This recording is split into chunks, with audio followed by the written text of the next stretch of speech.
impact of NREGA on employment, income, wages, and productive assets. Which state or Yeah, it is from Karnataka. okay. So, good afternoon to everyone. At the outset, I would like to thank immensely IGIDR for organizing this and inviting us. So, this is our ongoing project funded by PIM. This is the project, the broader title of the project is Impact Evaluation of Social Safety Net or Social Protection Policies. And this forms a part of that work. We have covered 5 states, and I have been, first of all, hats up to IGIDR again for organizing this. Many youngsters presenting an array of issues, and it is a great experience for us to participate in this. And our similar work at ICRISAT is also doing, but one difference is we are all dealing with at macro level data, NSS data or at macro level this one. But ICRISAT is very unique in maintaining and collecting the what is called the longitudinal database in 42 villages in South India, Eastern India and Bangladesh. So my colleague Dr. Madhusudan, he will be talking more about this tomorrow, and I will be covering only a part of this one. Only I am sharing some insights. It is not completed. We have not even finalized the papers, and some glimpses I would like to just throw on this, and especially in Karnataka.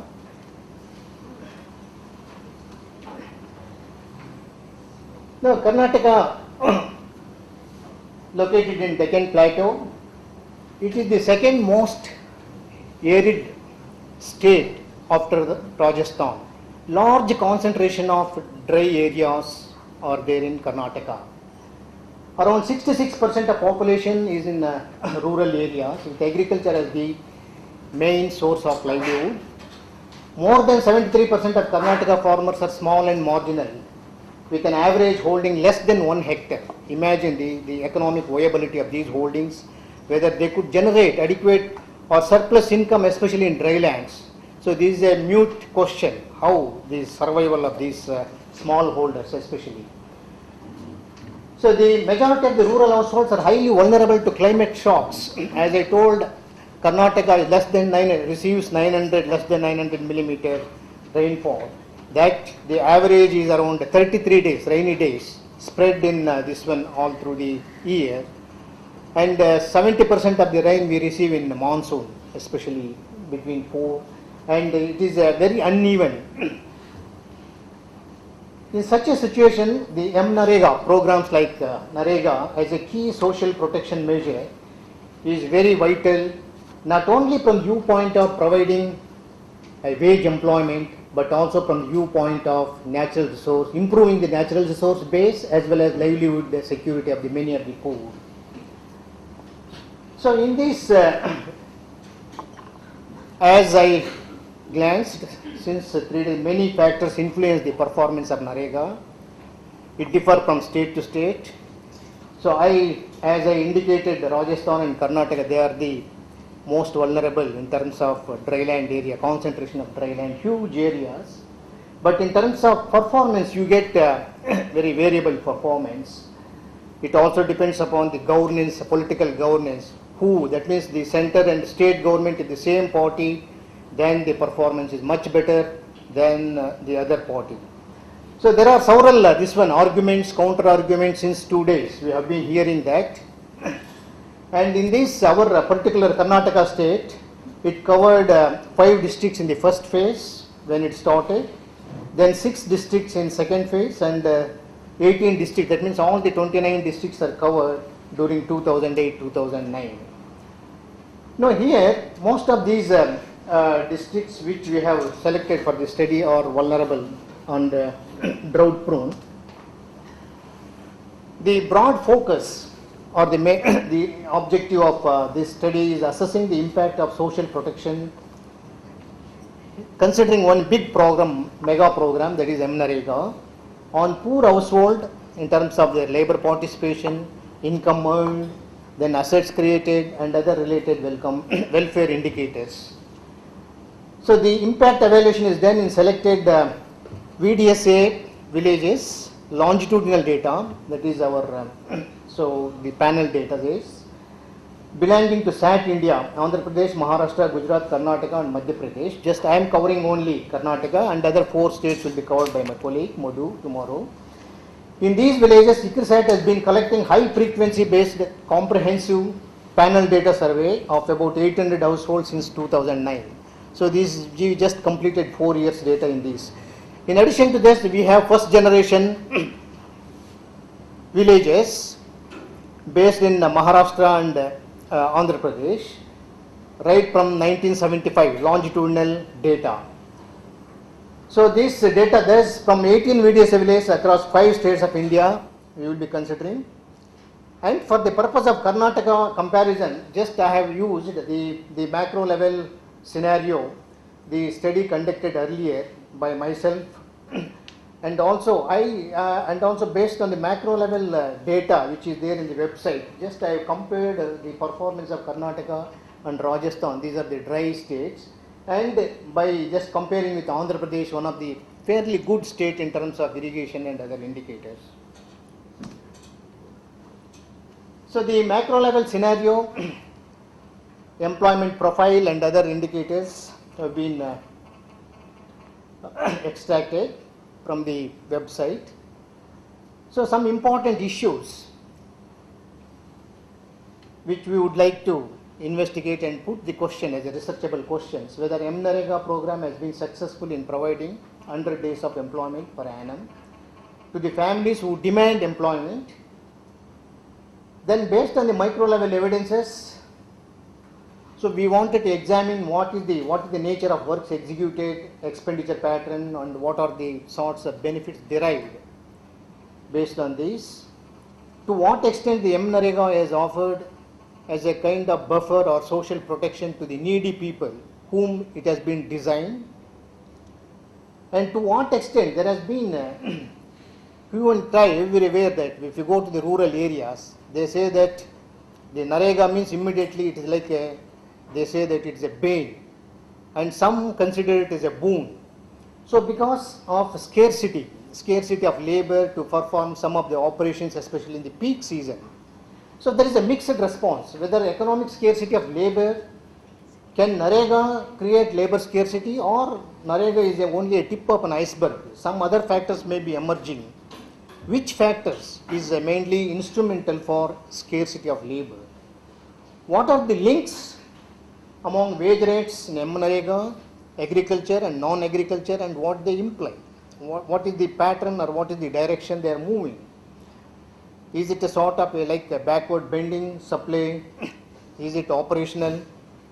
So some of these issues broadly, because we wanted to delve this in a detail. So as I indicated, the impact, we have outsourced this study for our partners, which includes Saatchi Waters in Andhra Pradesh and Gujarat Institute of Development Research and UAS Bangalore. These are our 3 partners, and we are yet to get this one inputs from these organizations. And at macro level data, in terms of employment provided, provision or provided, so Karnataka performance is not that satisfactory. I can say it is a modest. Karnataka is around 7.5 lakh days in terms of employment. Look at here, Rajasthan may be fairly good compared to Rajasthan, Karnataka. Karnataka, I told, it is the second driest state. So even though it is the driest, why it is not emerging in terms of the performance or success in MNREGA, again is a questionable.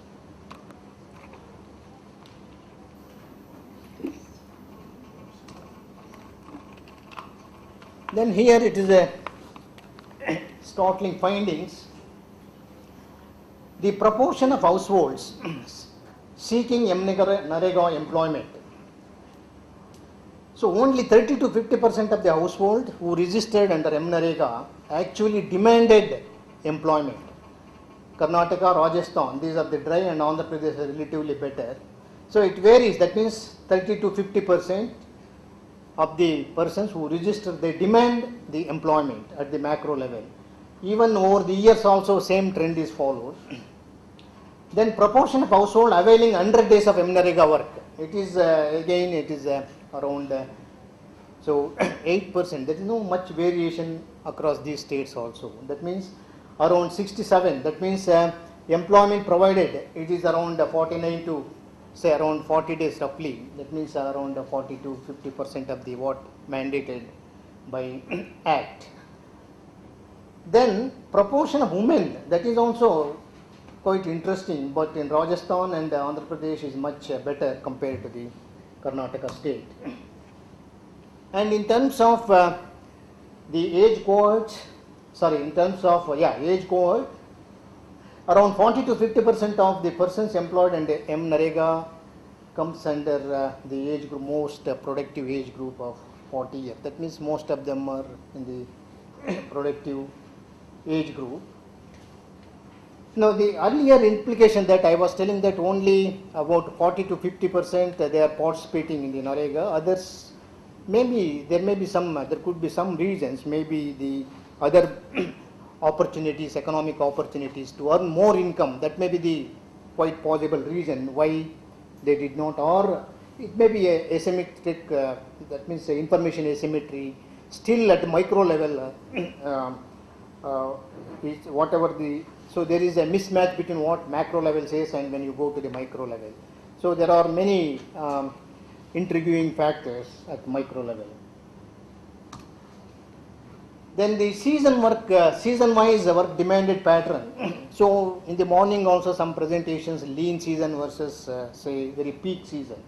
But interestingly in Karnataka, the Rabi season, that is post-rainy season, where the workload is very heavy during that also, because Rabi season starts.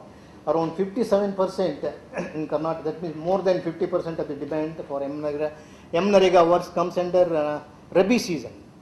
So therefore there is a clash between what the labor for NREGA versus the agriculture. That may be one of the reasons why Karnataka performance is not actually more.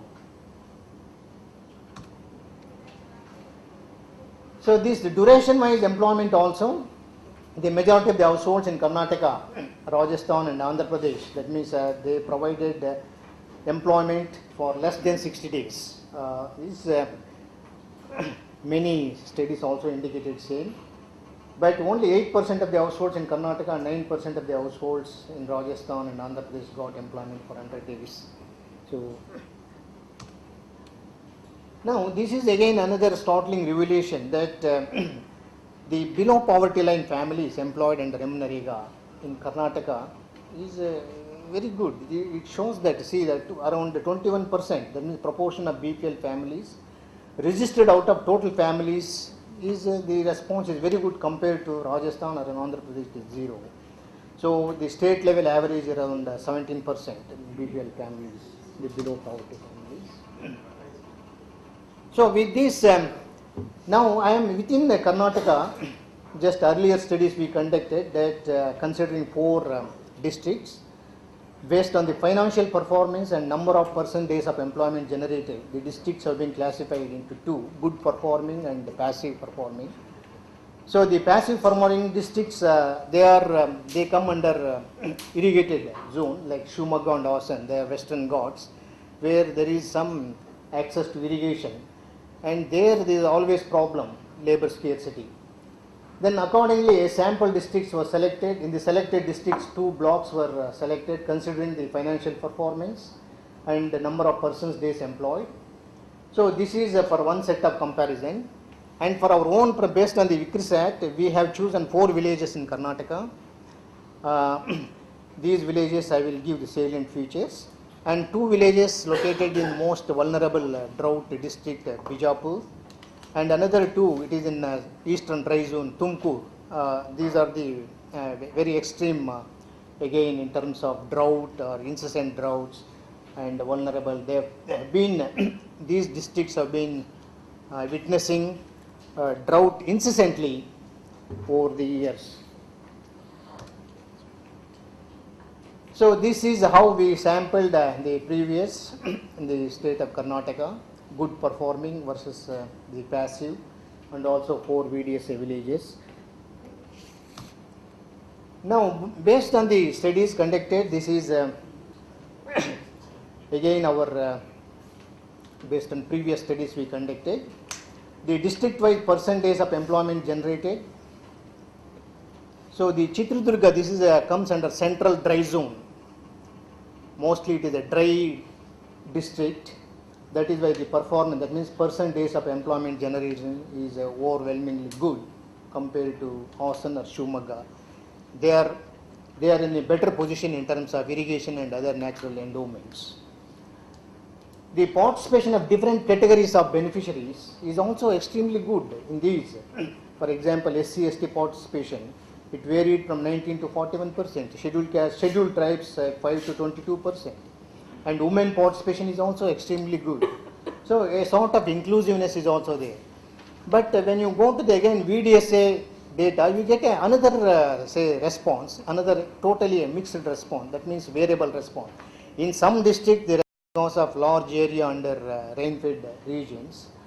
So majority of the works, about 8 to 9 works, all concentrated on rejuvenation of traditional water bodies or conservation. That means natural resource, improving the improving the productivity of natural resource or natural resource management is one of the important area. So water conservation, renovation of traditional tanks. So these are in all the 4 districts, water conservation and renovation of traditional water bodies account for more than 50% of amount utilized. So this is another indicator. And also we have assessed the impacts of NREGA. There are several case studies in the area like so rehabilitation of irrigation tanks, especially desiltation, then water conservation, regeneration of water bodies, cleaning of drainage, bunding. These are nature of works listed whatever. Both the implicit and explicit, both tangible and intangible benefits have been even documented. For example, one of the important this one in these districts is improvement in the groundwater recharge and also the availability of water for drinking, especially animals in summer. That is also very much discernible and visible in some of our studies. And in one of the tank rehabilitated, the cropping intensity has increased almost double, and also the additional the gains accrued is also phenomenally good. So these impacts of NREGA on village development, how say the many works earlier, see the ground level impression is that there is no other funding for the village development other than NREGA. But wherever the BJP ruled or something, they never own it, this is our program. So wherever Congress, there is ownership, like yeah, it is ours. So that feeling also prevailed in Karnataka since BJP ruled for 5. That is why in the beginning the performance was in all the states, in all the districts were not that as expected, as desirable. So many wherever we go, excellent this one, nature of work in this. But we will get a divergent, this one opposite picture, a different painting when you go to the VDSA villages. This VDSA village, that means village dynamics, commonly called as VLS, village level studies, or village dynamics in South Asia. So 42 villages we have chosen, and we are maintaining this data, longitudinal data, very good. And even any who would like to work in this area, we are most welcome. And also we are now granting a project to the IGIDR to work in labor dynamics in this. Sudha will be, I think shortly she will initiate that work also under this. Here the 4 villages which have chosen, Bijapur and Tumkur. They have quite the characterization in terms of that. So even in one of the villages there is no irrigation at all, and the average size of the holdings are also in southern Tumkur. If you could come, yeah. Okay. I have already donated some savings. No. I will just no. These are the in the micro level evidences. They say that average benefits received per household in all the 4 villages is also this one. But the proportion of funds spent on, that means out of 12 lakh, this particular village, this one again community benefits like water. Individual farmers also benefited because of some plantation on their farm, small holdings.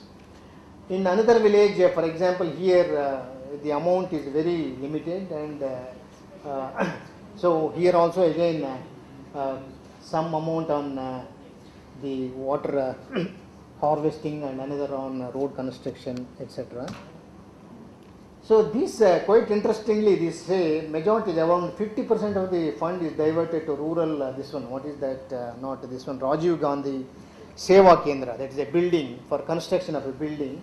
This is again a community decision. This one it is not. That the benefits accrued in these villages by and large at the community level. That means borewells recharge, then source of drinking for livestock, then rural connectivity has improved, construction of school building. Then at individual also establishing some orchard plantation as a long-term benefit. They are also like improving the productivity or land management. Then use of silt as a manure. There are several this one community benefits. But at individual, we have these are the arecanut and seedlings planted in the beneficiaries.